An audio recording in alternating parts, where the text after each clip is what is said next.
Day of the Dead Moon, Part 1.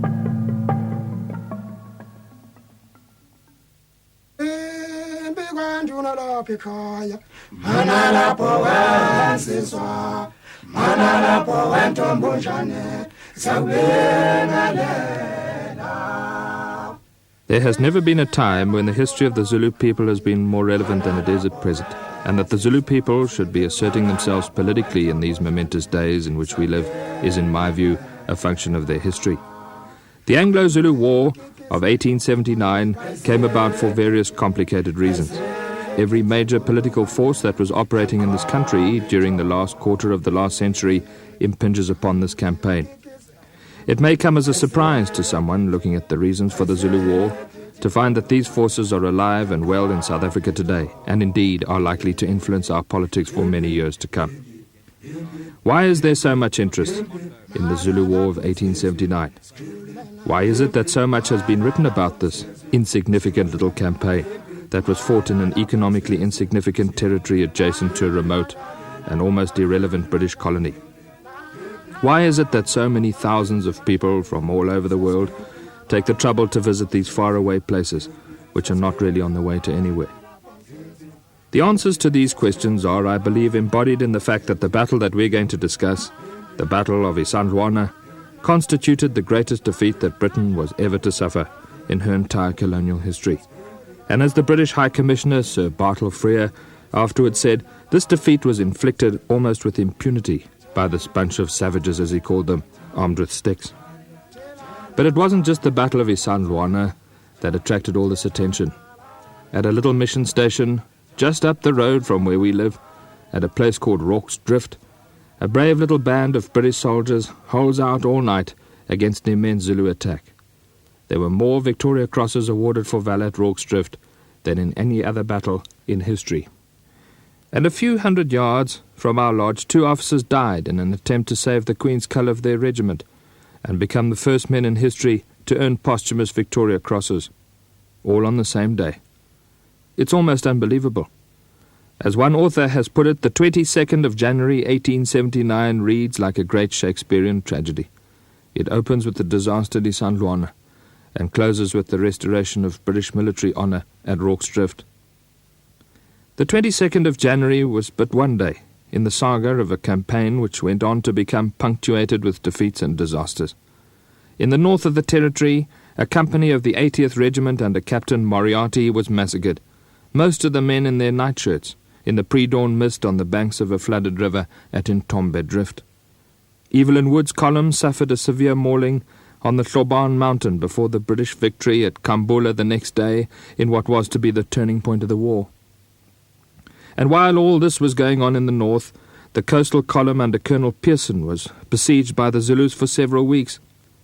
Who would ever have thought that the Zulus would have been able to besiege a modern British army? But it happens.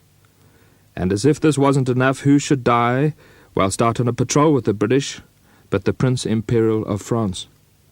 Who would ever have thought that the Zulus would have brought an end to the Napoleonic dynasty? But it happens. This was an extremely expensive campaign, not just militarily, but also economically and politically. This campaign cost the British taxpayer over £5,300,000 at a time when a soldier's pay was less than a shilling a day. It was politically expensive for the British Prime Minister. Many historians agree that he lost his position as the most powerful man on God's earth because of the Zulu War. He himself was to say that he was just being congratulated on being the most fortunate of ministers when along came this disaster, Isandlwana, as he called it.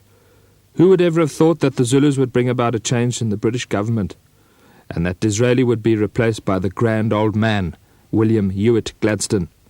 Think of the consequences that change from Conservative to Whig during this period of imperial activity had on international affairs. This campaign was covered in great detail by the British press, particularly the illustrated press, and newspapers like the Illustrated London News and the Graphic sent out correspondents and artists to cover the story of the Zulu War, which they did with great skill. And what a pleasure it is indeed to read the beautiful English that people like Archibald Forbes wrote. So the spellbinding tale of this clash between two empires was brought into the hearts and homes of the British people. And that image, that Rider Haggardian image, of the noble savage standing on the cliff top overlooking his domain, was, of course, a very real one. And this image persists to this very day. Because if there ever was a noble savage, this was he. It may interest you to know that Haggard cut his literary teeth in this part of South Africa when he served on the staff of Sir George Pomeroy Colley, the general who lost his life at the Battle of Majuba. Majuba, that other great British military disaster in this country. Those of you who have done or will one day do one of our extended trips to the Mangeni Falls will see topography that literally leaps out of the pages of She, and Nada the Lily, and King Solomon's Mines. And Sir Henry Rider Haggard certainly didn't suck the story out of his thumb in King Solomon's Mines when Allan Quatermain's life was saved by predicting an eclipse which took place in the midst of a great battle. Isn't it strange that in that terrible slaughter at Isandlwana, the sun should go dark like night? It's almost too much. But the British people, being the British people, started to ask of Disraeli's government those inevitable questions. Who were these Zulu people? And why the hell were we fighting them? And Disraeli had to admit in the final analysis that he had given far too much latitude to petty government officials in the British colony of Natal, and that those fellows, acting with far too much carte blanche, had brought about this unlikely and unfortunate conflict between these hitherto friendly countries, the British colony of Natal and the independent sovereign territory of the Kingdom of Zululand, the only positive consequence of which was the establishment of our little lodge. In attempting to answer these questions as to who the Zulus were and why we were fighting them, I wish to indicate right from the beginning that in all humility I am giving you the story the way I understand it, and many of the emotive issues which arise from this awesome tale are indeed open to many different interpretations. We were taught in our schools that there was a great migration of black people down the eastern side of Africa, and that, concurrent with this migration, there was a migration of us white people up the eastern side of Africa, and that these two forces of migration, moving in opposite directions, met and clashed on the banks of the Great Fish River. This was a most convenient theory, the upshot of which was that we all arrived at the same time. No one had tenure to the land, over which there was the inevitable bun fight, which we white people, for the time being anyway, happened to win. The theory was an horrendous oversimplification. There is now irrefutable archaeological evidence which indicates that these tall black people were living here in southeastern Africa, tending their livestock, which consisted of cattle, sheep and goats, and planting their crops of sorghum, millet, and later maize. They were Iron Age people, and they knew how to make not only cast iron and wrought iron, but they knew how to make a compound which was ductile and malleable. These people were making steel in these hills 10 centuries ago, and this ability to make steel gave them the edge over the Stone Age people who were living in these areas, and these folk were thus easily displaced. So all those old theories of ours have to be bundled out of the window, and a series of debates could now commence with respect to who got here first, etc. But we'll have to drop those issues and move on to other things. If one imagines the geography of Africa, imagine the route that these Nguni people took from their lands of origin in the northern parts of eastern Africa. Think of the wastes of Tanzania. Think of the fact that they would have been subjected to malaria and trypanosomiasis and marauding creatures. Think of the obstacle that the Zambezi River must have constituted. So when they stumbled upon this high, well-watered, disease-free region in which we live, they must have thought that they were in heaven. And that's what they called it. Zulu means heaven. KwaZulu means in heaven. And they called themselves the AbaKwaZulu, or the little children of the sky. They are, as a people, deeply impressed with the beauty of their country. They always have been. And they speak of the hills as being beautiful beyond any singing of them. Remember that famous line. And they lived here in the green hills of Zululand like the clans of Scotland of old, in reasonable harmony with their environment and with each other. And they may have lived in this situation for hundreds of years. And then they started to change, very quickly, politically, but along military lines. And this change takes place under the leadership of an awesome military genius, and his name was Shaka. Shaka emerges from very humble, in fact from illegitimate beginnings to rise up to become the paramount chief of the Zulu clan. a small clan of Nguni folk who occupied a small area of what is today central Zululand. He changes their weapons and their tactics.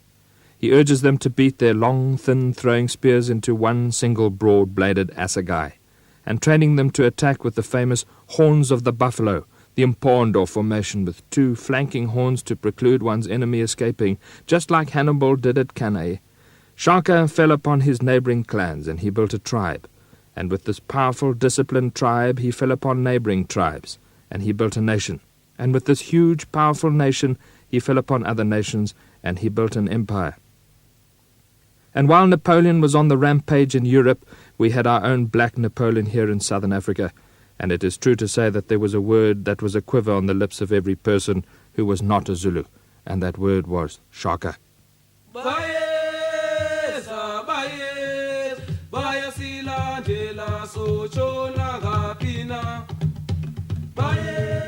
The Zulus caused massive upheavals throughout the subcontinent, and the direct and indirect effects of these Zulu depredations would be felt as far afield as the southern shores of Lake Malawi, the whole of southern Mozambique, the whole of Swaziland and the Transvaal, the Orange Free State, what is today the Transkei, and the northwestern Cape and Botswana.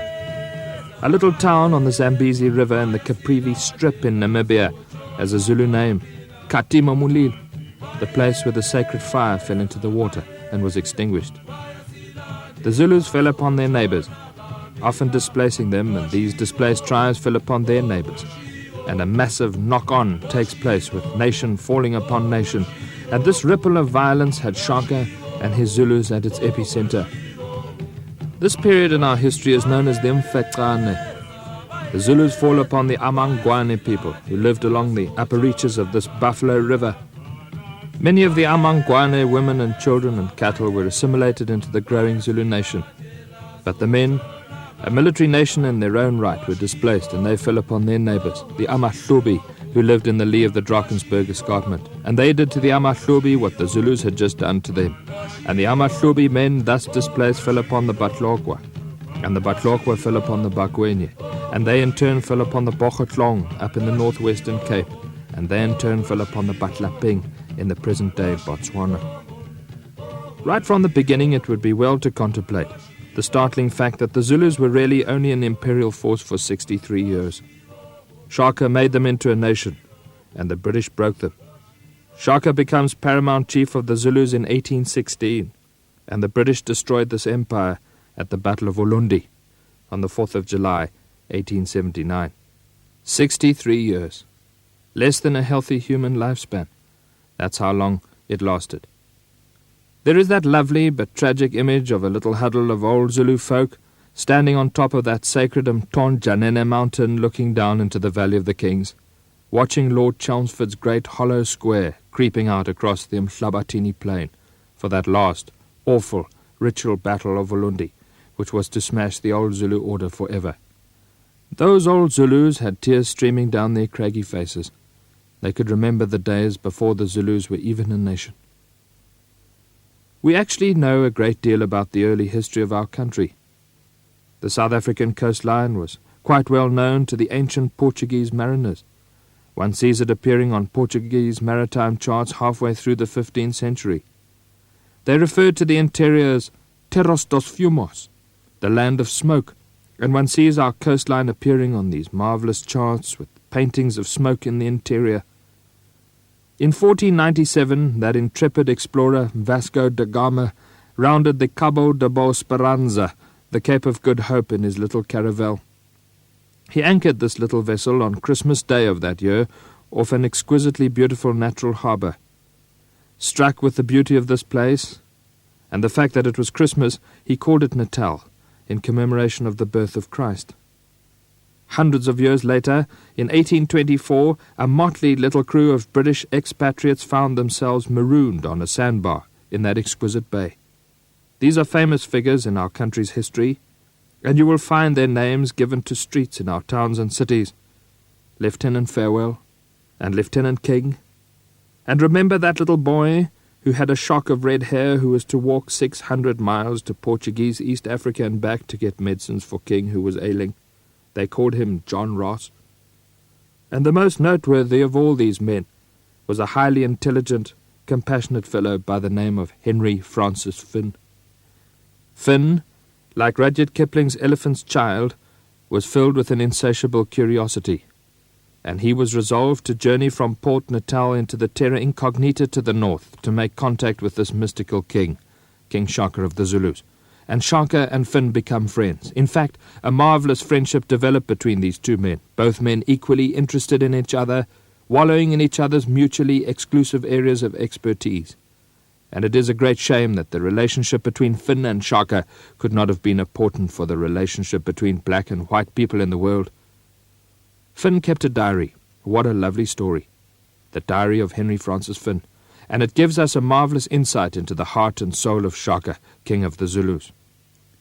Unfortunately, the idyllic Robinson Crusoe situation, those balmy days that existed at Natal, couldn't continue forever, and things started to go wrong in 1827 when Shaka's mother, Unandi, the sweet one, died. Shaka may have had an unnatural relationship with his mother, Unandi. In any event, she was probably the only person that he ever really loved. And when she died, Shaka went berserk, inflicting upon his own people the most horrendous genocide, probably so that they could feel the hurt that he himself was feeling. Finn records in his diary that during the mourning for Nandi, during a single day, over 7,000 of Shaka's own people were put to the spear. And it was probably as a result of this maniacal genocidal madness that Shaka himself was put to the spear 1 year later. In September of 1828, Shaka was stabbed to death by his brothers, Mhlangana and Dingaan becomes the next king of the Zulus. Dingaan gets a bad press from day one, probably for the reason that Finn was recording the history, and Finn was hardly likely to record in glowing terms the saga of this man Dingaan, who'd brought about the demise of his friend and confidant Shaka. But whatever one does read on the history of Dingaan, one tends to read that he was a person who had all of Shaka's vices and none of Shaka's attributes. And I think that this may be an unfair rendition of the character of this man, who I believe was trying to act in the best interests of his people, trying to cope with things that were indeed way beyond his control. And what were these things that were beyond the control of Dingaan, that were to impinge so heavily on the situation in Natal and Zululand? In the year 1806, the British occupied the Cape Colony, seizing it from the Dutch. They imposed taxation upon a hitherto untaxed population of what were termed die vrye burgers, the free citizens. These vrye burgers had not been taxed by the Dutch as a reward for their efforts in establishing the Dutch colony. But the British didn't see why they should honour this arrangement, and they slapped tax upon them. Seeking to escape British domination and taxation, these people started to move into the recesses of the Cape Colony, and the British tried to keep up with this movement, in some instances arbitrarily using lines of latitude encompassing areas which Britain had never even explored. And ultimately, it was these trekking Dutchmen who came into contact with the amaXhosa, also Nguni people, who lived along the banks of the Great Fish River. And this was not a simple collision between these nations. There was a certain amount of collusion between these white and black people to buck the British. A complicated incident then takes place when some of these burghers go into rebellion over an incident involving the abuse of a Hottentot servant. A Cape colonial policeman was shot in the fracas that developed, and eventually 5 rebels were arrested. They were tried for high treason, found guilty, and sentenced to death by hanging. At this public hanging, when the gallows levers were pulled, the ropes on 4 of the 5 men snapped. The crowd went berserk, screaming that this was an act of God, and that these men should immediately be released. But they were not released. New rope was obtained and they were strung up. This was the famous incident at Slagter's Neck in 1815. It was this incident which ignited a spark within the breast of this embryonic Afrikaner nation, the spark that was to give rise to that great roaring fire that was to drive the Afrikaner away from everything British. The flames of this fire were fanned years later, in 1834, when the British governor of the Cape, another famous man, this one, Sir Benjamin de Urban, promulgated legislation for the emancipation of slaves. According to this legislation, slave owners, and these burghers were major slave owners, had to release their slaves, but they were entitled to remuneration, but they had to collect these monies in person in London. Now for yon Dutchman living near Allowal North in the Karoo, this was obviously out of the question, and many of these burghers perceived this legislation as a deliberate attempt to irritate them, which of course it did, and they packed up their belongings into their wagons, and with their families and their camp followers, their erstwhile slaves, and with their livestock they pushed off into the vast and hitherto unexplored interior of this country in a series of sporadic migrations. The Great Trek begins. What a pity it is that the story of the Great Trek has been so appallingly taught in our schools, because it is the most amazing story of human courage and endeavour. And it's a fact of history that the interior of this country into which the Great Trek took place consisted of a human vacuum. There were very few people living in the interior of South Africa. And the few accounts of those legendary figures, Hendrik Potgieter, Louis Trichardt, and van Rensburg, indicate that the only people that they encountered during the first years of the Great Trek were living as fugitives on the tops of mountain fastnesses. There was, indeed, evidence of a huge population of people that had lived on the Highveld, but this population had been smashed by some mysterious force, leaving great villages laid waste and strewn with human remains. There hadn't even been enough of these people left to bury their own dead. This population had of course taken place because of the depredations of the Zulus. The Mfecane had left the central area of South Africa devastated. The great warrior queen, Mantatisi of the Batlokwa, our own black Boadicea, naked from the waist up and mounted on a horse at the head of the famous Mantatee hordes, had been through these parts. Eventually there was contact, in the form of conflict, between the Voortrekkers and politically organized black people, and this conflict was between the famous Hendrik Potgieter and his party and the Amandebele or Matabele. The Amandebele were an offshoot of the Zulus. Together with their chief Mzilikatsi Gamashobane, they had absconded from Zululand, and Mzilikatsi had set himself up as a king in his own right in what is today the Transvaal. Later in our story, we are going to marvel at the courage and resolve of 139 British soldiers, many of whom were sick and disabled, who were attacked by 4,500 Zulus at the Battle of Rorke's Drift. Just for a moment, contemplate this Battle of Vegkop that was fought between Potgieter's trekkers and Mzilikatsi's warriors just south of the Vaal River in 1836. At Vegkop, there were not 139 trained British soldiers, but 40 Voortrekkers, of whom only 28 were adult men. The other 12 were kids.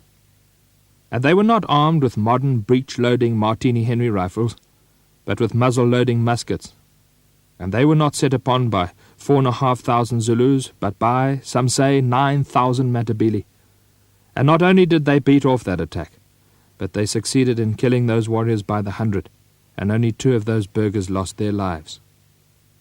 Little wonder, therefore, that marvellous maverick priest of theirs, Sarel Selir, after the Battle of Vegkop said, "Kerels, kerels, kom ons bid saam, kom ons dank die Here." Let us give thanks to God for this great victory. They firmly believed that God was on their side. They firmly believed that they were the people of Israel, wandering through the wilderness, looking for the promised land.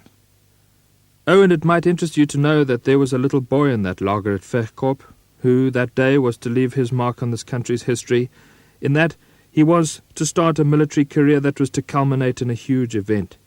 An event in which he was to give Great Britain the greatest run for her money between the Napoleonic Wars and World War I.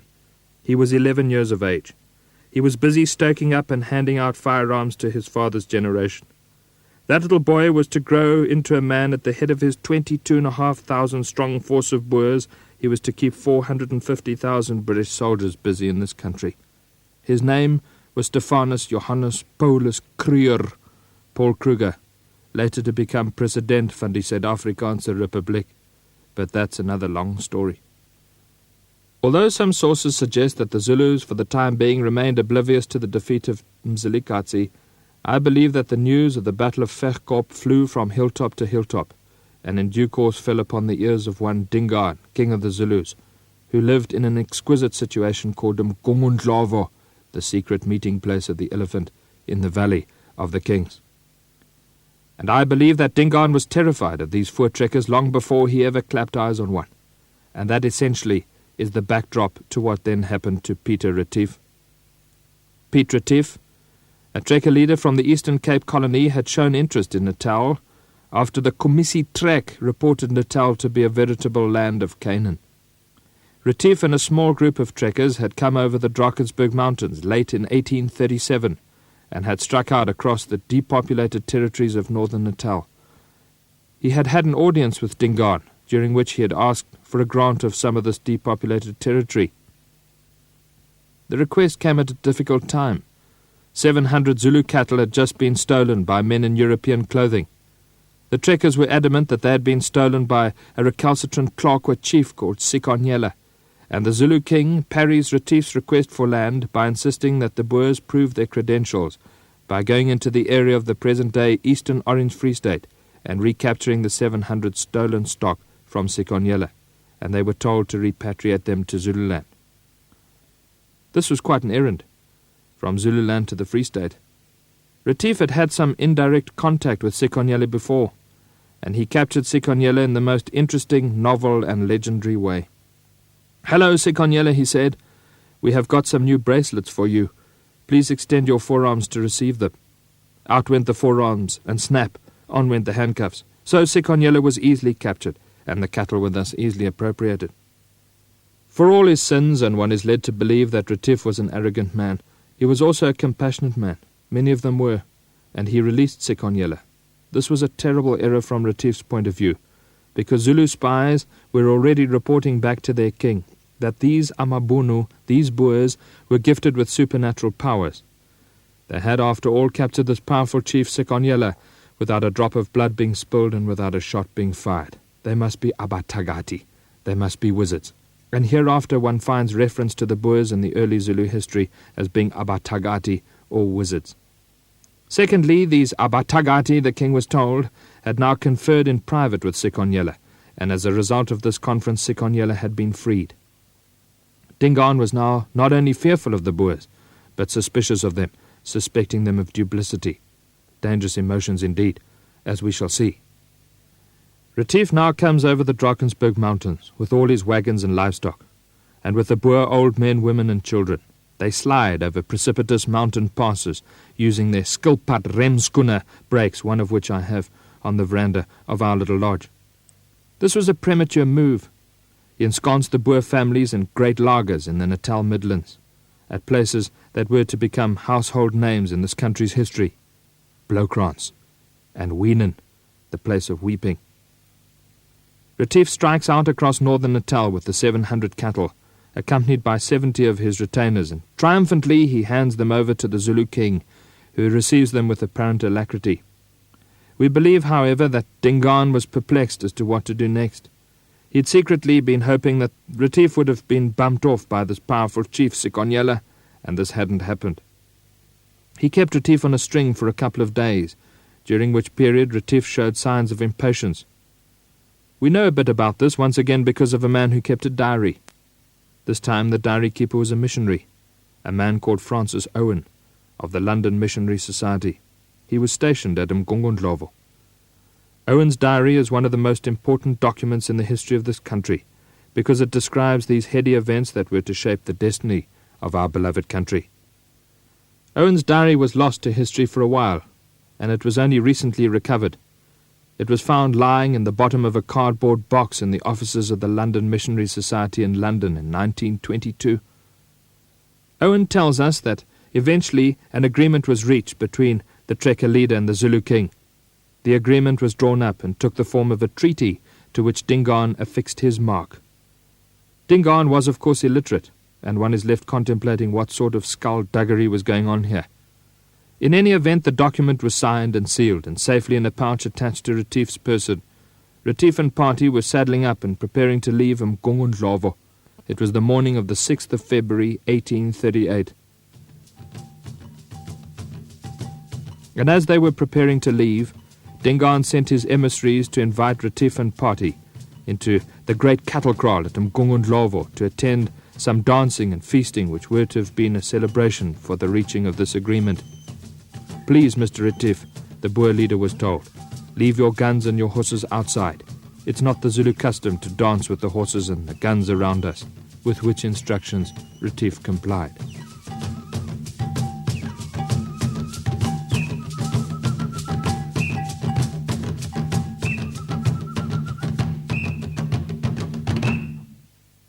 please imagine the scene. Retief and his followers are sitting in this immense cattle kraal at Mgungundlovo, being entertained by thousands of dancing warriors. This is a marvelous place to visit because it has little changed.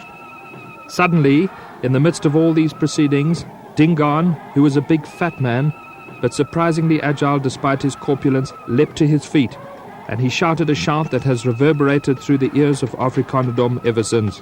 "Babulaleni lababatagati," he bellowed, "let the wizards be slain."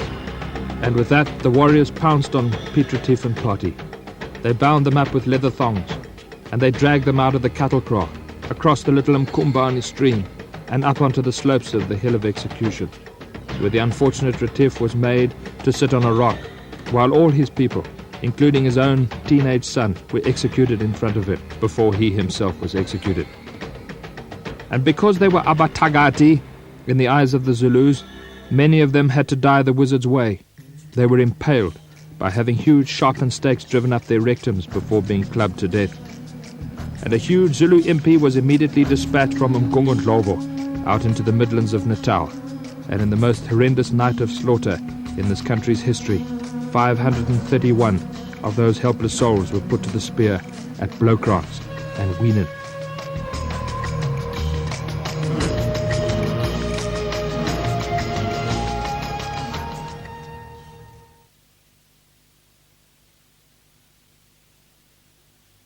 Now these things happened, and there is no point in trying to pretend that they didn't happen. But in this age of reconciliation in which we find ourselves as willing participants, we have a duty to try to see these issues from Dingaan's point of view. The land question in Natal should have been held in abeyance until Retief and Dingaan had made their agreement. Apart from Retief's kith and kin, hundreds of trekkers and a Gerrit Maritz had come over the berg into Natal. Land was becoming an issue. The trekkers in Natal were much angered at what had happened to Retief and party, and were resolved to send out a punitive expedition against Dingaan. This vlug commando, as it was derisively termed, failed, and came scuttling back out of Zululand with its tail between its legs, leaving the little boy, Dirkie Uys, remember him, dead at his father's side. The child had fought his way back through the Zulus who'd cut off his father at a little gorge at Italeni, near Nkandla in central Zululand, only to die next to him. A great folk hero of the Afrikaner people is Dirkie Uys. The burghers were now very concerned about what to do next, and they sent word out to the Eastern Cape Colony that remarkable military man, Andries Pretorius, should come to Natal to lead them against the Zulus, and Pretorius agreed to come. Pretorius collected about himself a commando of 464 men and 64 fighting wagons, vegwaantjies they called them, and they struck out for these northern parts. On the banks of the Washbang River they went into lager, and who should pop out of the wormwood but that marvellous maverick priest of theirs, Sarel Salia. And Salia led the men in prayer. He said, "O God, if you give us victory over these people, we swear to you that we will keep that day as a sacred day, and on our return we will build a church in your honour, which we will call the Church of this Vow." They made the famous vow, the famous covenant with God. They crossed the Buffalo River upstream of Van's Drift at Landmansdrift, and they were now inside Zululand proper. 2 days later, a week after making the vow, they found themselves on the banks of a tributary of the Buffalo River, the Ngome, and in apparently featureless country, the brilliant Andries Pretorius brilliantly juxtaposed a great D-shaped lager of wagons in between three features in this apparently featureless environment, between a donga, which is a dry watercourse, a hippopotamus pool, and a marsh. That night, Saturday, the 15th of December, 1838, must have been one of the most ghostly nights in this country's history. A dense mist settled over the entire area, and these voortrekkers could hear noises coming from the mist, so they stood to with their firearms. They tied their whipsticks to the fronts of their wagons, and they suspended oil lamps from them, and they waited. At dawn, as Baantjies, one of them who kept a diary, relates, the mist rose. God die Here het vir ons die dag gegee. God had given us this day. The day dawned bright and blue. And when Andries Pretorius and his men stared in horror and disbelief across the steaming waters of that hippopotamus pool, it looked as though the whole Zulu kingdom was sitting there. The whole of the Zulu army was in front of them, sitting on their shields. And the Zulus rose up, and with their typical reckless courage and with their great war cries, they flung themselves at that laager. But the Zulu attack was impeded by the donga, the hippopotamus pool, and the marsh. And when Pretorius perceived that the Zulu attack was wavering, he unleashed upon the Zulus the Boer horsemen, who were comfortably amongst the finest horsemen that the world has ever known. And those horsemen pursued the Zulus until the Zulus took refuge in the reed beds which flanked that Ngome River. And the Burghers got onto the banks above these reed beds, and they shot them, and they killed them by the thousand, so that the waters of that Ngome River ran red with blood. Hence the name of that famous battle, the most pivotal battle in this country's history, the Battle of Blood River. 3,000 Zulus lay dead, and not a single Burgher lost his life. Little wonder then that they believed that once again God had shown on whose side he was, and they celebrated and reaffirmed the terms of the vow. Now flushed with victory, and at the head of his victorious Ven commando, and with the Zulus fleeing before him, Andries Pretorius proceeded deeper into Zululand. In due course, Pretorius found himself on top of the sacred Mtonja mountain, and he looked down into the Valley of the Kings. It was Christmas Day, 1838. Pretorius was deeply distressed to find that the Zulu king Dingaan and his warriors had fled, having set fire to their capital, and leaving Mgongonhlovo a smouldering heap in the floor of the valley. Pretorius and his men descended from the heights of Mtonja. They wandered through the ashes of the capital. Through the great cattle kraal they went, across the little Mkumbane stream, and up onto the slopes of the Hill of Execution. It must have been a melancholy moment when they stumbled upon the remains of Piet Retief and party. The bodies had been disemboweled, and as a consequence they had dried, and some of them were therefore recognizable.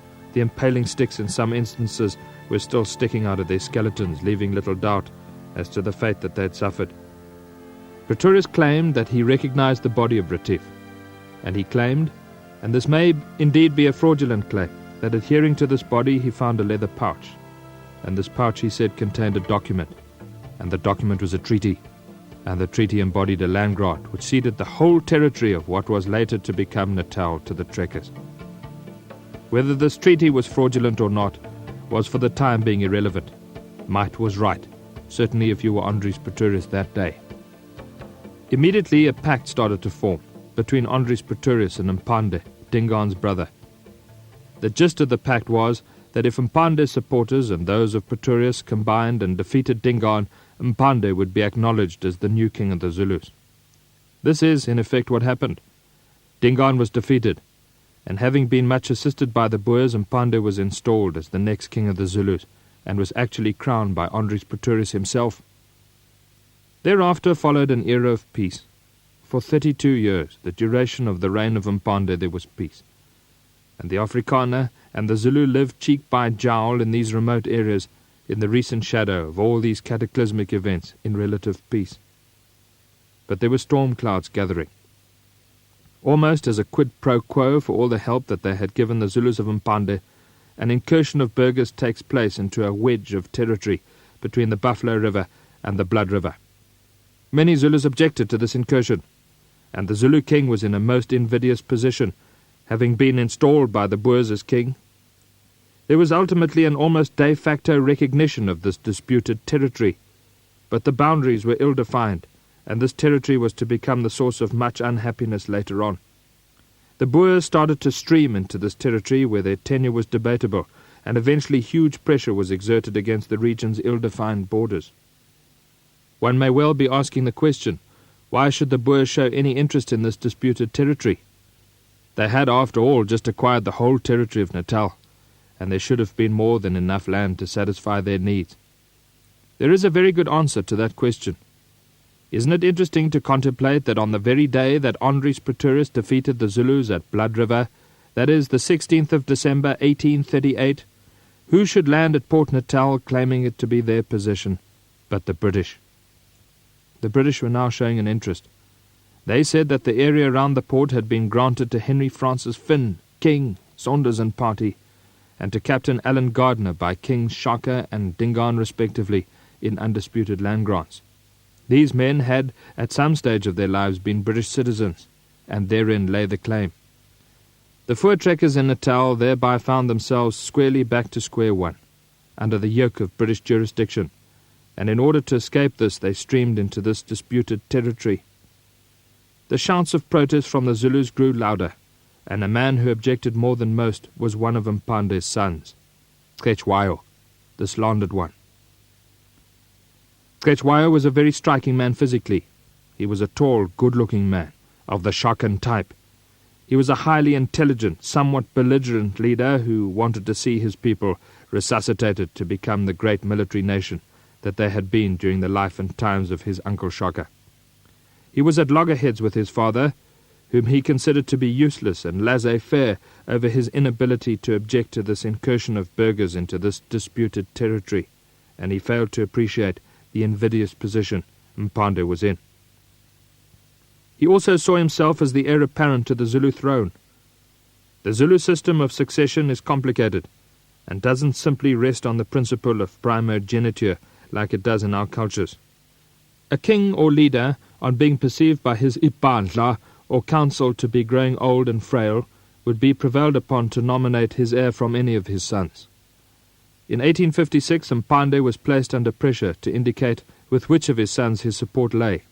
It became clear, possibly because of the poor relationship that existed between him and Cetshwayo, that his support lay not with Cetshwayo, and indications were that it lay with a brother of his called Mbuyazi. The predictable result of this was that Zululand was plunged into a chaos of civil war, as both brothers collected about themselves their support. Cetshwayo collected about himself a great faction, called the Usutu.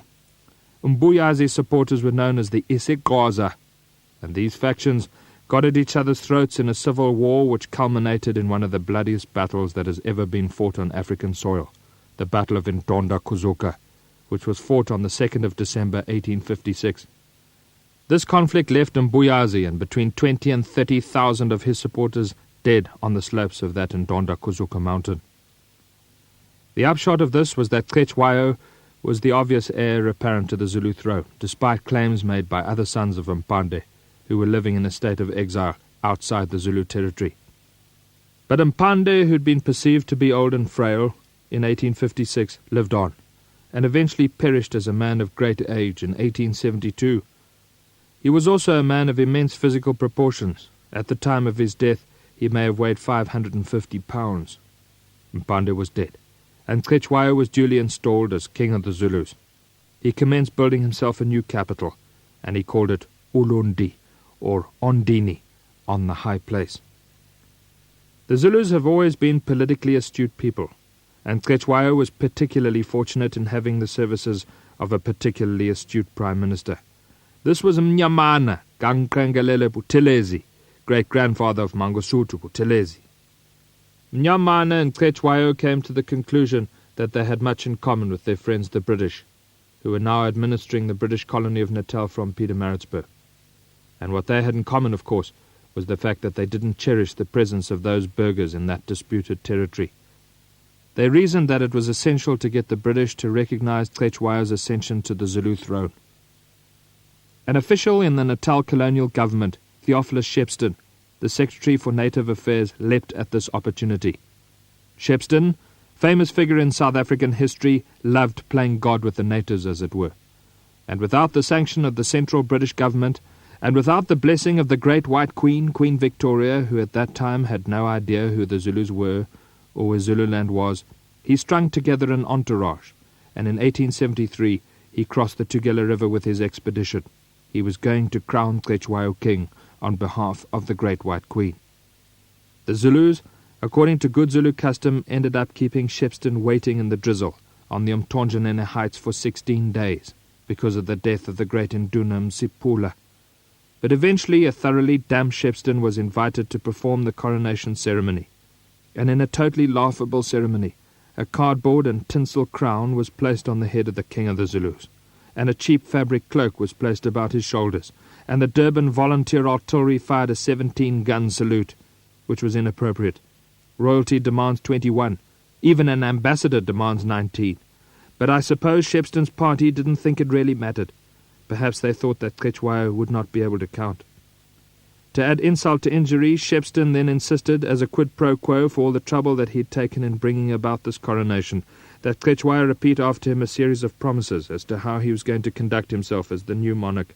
And he had to promise that, amongst other things, the old favourite Zulu sport of Swazi bashing would have to stop, and summary executions within the territory would have to cease, and that everyone would have the right to appeal to the king, etc. And this, of course, constituted gross interference in the domestic affairs of an independent sovereign territory.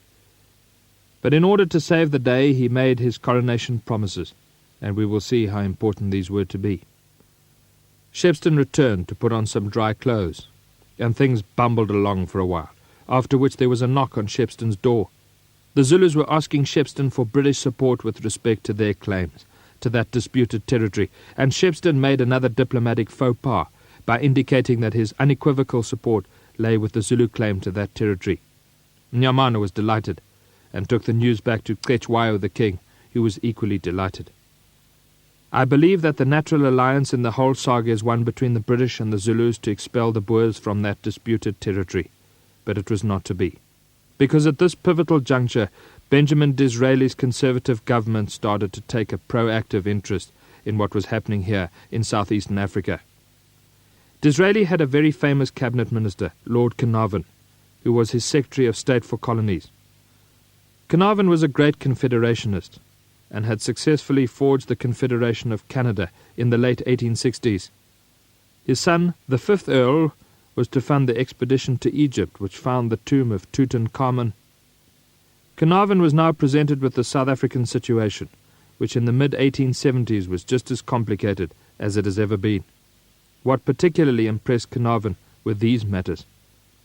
The Eastern Cape frontier was an area of conflict. A series of frontier wars had gone on over the years. A simmering conflict was about to erupt into the 9th of these frontier wars, as the Gaika and Galeka factions of the Xhosa nation under the leadership of their chiefs Sandile and Krili went into rebellion. The Commander-in-Chief of Her Majesty's forces in South Africa, General Sir Arthur Cunningham, would in due course prove himself spectacularly unsuccessful in bringing this conflict to a pro-British conclusion. There was the ongoing and never properly resolved dispute in the Northern Cape over who owned the diamond fields of Kimberley, and in the northern parts of South Africa there were difficulties in the landlocked, impoverished Republic of the Transvaal, which was hopelessly administered by a bankrupt and laissez-faire Volksraad under the leadership of an incompetent president called Burgers. There were large numbers of British expatriates in the Transvaal, who were trying to make a living by panning gold out of streams on the eastern Transvaal escarpment. There was upheaval in that region. Farmers and miners alike were being harassed by the Bapedi tribesmen under the leadership of Sekhukhune, and President Burgers was proving himself incapable of putting down this uprising. One can also deduce that his people did not want to waste a drop of Afrikaner blood in defence of these Uitlanders, or outsiders, who, in their opinion, had brought every vice imaginable into their largely conservative communities. And here in Zululand there was this new King Cetshwayo, and he had openly stated that it was his intention to resuscitate the military character of his nation, and he was doing just that. He was busy reconstituting old Zulu regiments and constituting new ones. He was busy rekindling that old Zulu national fire of the washing of the spears, that young warriors were expected to bathe their assegais in the blood of an enemy before being allowed the privilege of marriage. And the question that was being put to Cetshwayo was a very good one. Where did he intend doing his assegai washing? South Africa was becoming smaller. So when Lord Carnarvon was presented with this situation, he concluded that he should do with South Africa what he had done with Canada, and he formulated a policy of confederation of southeastern Africa. And in order to implement this policy, he pulled a man out of retirement, a man who'd had a brilliant career, which had culminated in his appointment as a proconsul in India, and Sir Henry Bartle Edward Frere was sent out to South Africa as British High Commissioner with a mission to confederate this country. By April 1877, Frere was in Cape Town. Concurrent with Frere's arrival, a most significant event occurred. Theophilus Shepstone, the Secretary for Native Affairs in the Natal colonial government, went abroad to attend Lord Carnarvon's conference on confederation. He also met the Queen. and she knighted him. During this visit, Carnarvon vested in him some startling powers of carte blanche, and it's a fact of history that on Shepstone return to South Africa, he rode to Pretoria, and on the 12th of April 1877, Sir Theophilus Shepstone rode down Church Street in Pretoria, armed with a drawing pin and a proclamation, and with the pin he pinned the proclamation onto President Burger's front door. You are hereby annexed to the British Empire. And the vierkleur vlag of the Afrikaner Republic was taken down, and it was replaced by the good old Union flag, and not a shot was fired. One of the most remarkable annexations in history takes place. President Burgers was booted out of his office, and Shepstone spread himself out in there as the first British administrator of the Transvaal. The Zulus were very quick to pick up on the importance of this development, and Mnyamana Buthelezi scuttled out across this country to remind Shepstone of two things. Firstly, Shepstone was on record as having given the Zulus his support with respect to their claims to that disputed territory, and secondly, that this territory had always been claimed and maintained by the Boers as being part of the Transvaal. This was therefore a superb opportunity for Shepstone to do the correct thing, that is, to return this territory to the Zulus. But unfortunately, Shepstone did an about-face. He said, "My dear Mnyamana, you fail to understand the problem. This territory is now part of the British Empire, and those Boers who live within it are now citizens of the Great White Queen." How the Boers felt about this new citizenship would in due course become obvious on the slopes of Majuba. But that's another long story.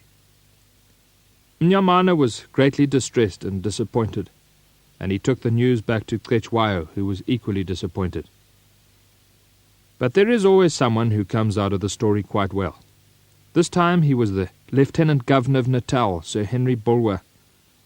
Bulwer was pro-Zulu and very anti any conflict with the Zulu, and he went up to Sir Bartle Frere and said, "Are we really going to jeopardize the good relationship that we have with our neighbors the Zulus over this miserable piece of disputed territory?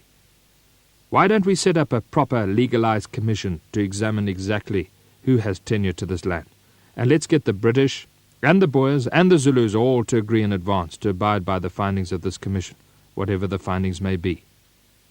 And Frere agreed. And the Boers and the British agreed. They thought that the findings of this commission would be a foregone conclusion in their favour, and the Zulus agreed. They had nothing to lose.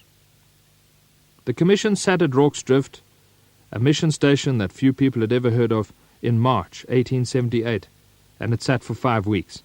And horror upon horror from Frere's point of view, the commission found largely in favour of the Zulus. Frere's predictable reaction to the untoward findings of the Boundary Commission was to tell the reluctant pro-Zulu Bulwer not to release the findings, and these findings, in effect, were relegated to Bulwer's bottom right-hand drawer for a period of 5 months. The Zulus started to champ at the bit. "What happened to the findings of the Boundary Commission?" they demanded. Frere's response was to pat them politely on the head and tell them that all good things come to those who wait. Well, the Zulus did not enjoy being patronized, and they started to drill their army along the Buffalo and Tugela rivers. They were rattling their assegais, as it were.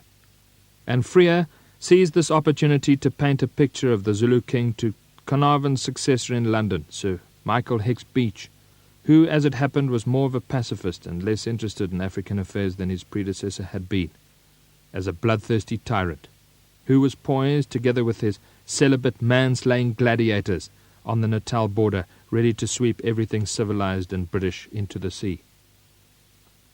And Hicks Beach believed him.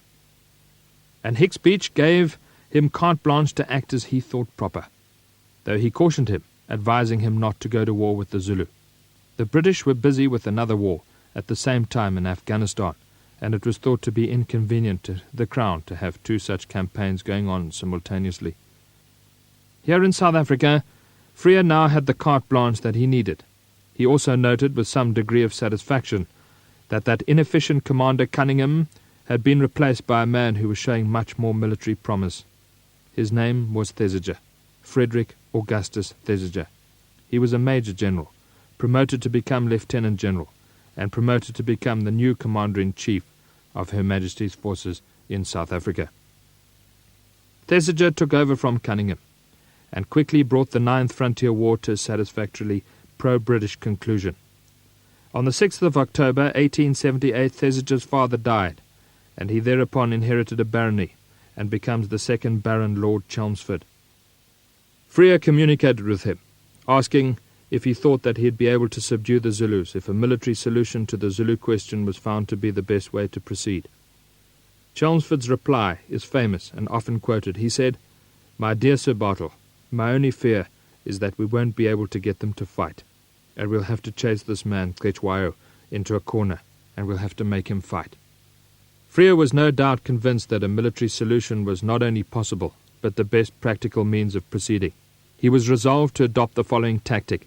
First, he would disrupt the good diplomatic relationship that had hitherto existed between Pietermaritzburg and Ulundi, and create a climate in which an ultimatum could be issued to the Zulus.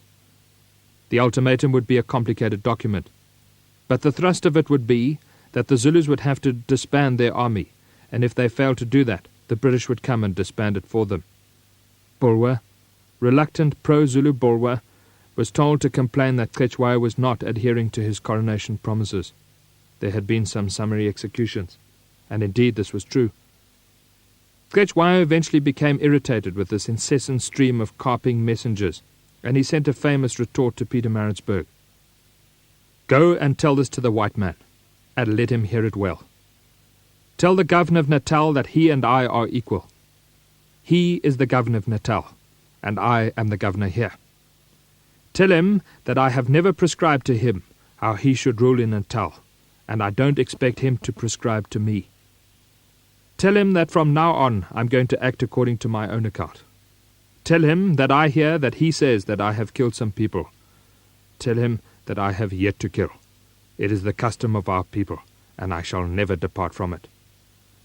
Cetshwayo had blown off steam, but was still pretty confident that he had a good relationship with his friends the British. Freer meanwhile used this retort to illustrate Cetshwayo's potential threat to peace in the region. Freer had come to the conclusion that the Confederation of States in southeastern Africa could never come about, while the Zulus were an independently operating military force within the territory. Freer instructed his border agents and magistrates in their districts along the Zulu border to scrutinize that border, to see if they could find instances where the integrity of that border had been impinged upon by Zulu activity. He was looking for excuses for the issuing of that ultimatum. Sure enough, a number of such instances were found. Opposite Rorke's Drift in Zululand there lived a famous chief called Schayo. Schayo Gaqongongobese was a wealthy and powerful chief. Schayo was a polygamist, and he found that 2 of his wives were eloping across the Buffalo River and cohabiting with their lover, Mswagele, who lived on the Natal bank of the Buffalo at Rorke's Drift. 2 sons of Schayo, one of them being the famous Mhlogazulu, crossed into Natal and dragged these 2 delinquent wives through the shallows of the Buffalo to the Zulu bank, where, in full view of the missionary at Rorke's Drift and in full view of the Buffalo border guard, according to Zulu custom, they were stoned to death. This incident and others were woven into the preamble of that ultimatum. It has to be said here that all this happens without the sanction of the central British government. Freer and Chelmsford were well aware of the fact that if Hicks Beach had been well briefed about what was happening here in South Africa, he would never have allowed this campaign to take place. Freer therefore cleverly kept the central British government in the dark, using long delays in telegraphic communication. Freer acted as it were under the basic carte blanche that he had initially been given. The telegraph line from Britain had only been laid as far as Madeira, and everything from there had to come by mailboat. Their plan was simple. They would issue the ultimatum to the Zulus. The Zulus would not be able to submit to the terms of that ultimatum. Chelmsford, who thought that the Zulus would be an easy nut to crack, would invade Zululand, and Ulundi would be burnt, and they would then present Hicks Beach with a fait accompli. But it was not to be. The Zulus are not the sort of people who like to be issued with ultimata. This has been rediscovered in recent times, and a way had to be arrived upon to get the Zulus together to listen to this ultimatum. Some officials in the Natal colonial government came up with a brilliant suggestion. Why don't we send a message to Ulundi, inviting the Zulus, if they are interested, and of course they will be, in learning the findings of that long-awaited boundary commission that had been in Bulwer's bottom right-hand drawer. that they should meet us on the south bank of the Tugela at the lower drift on the 11th of December 1878, and we will make public those findings.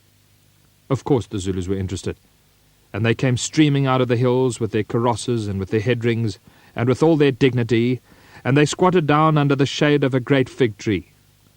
The tree sadly died a few years ago.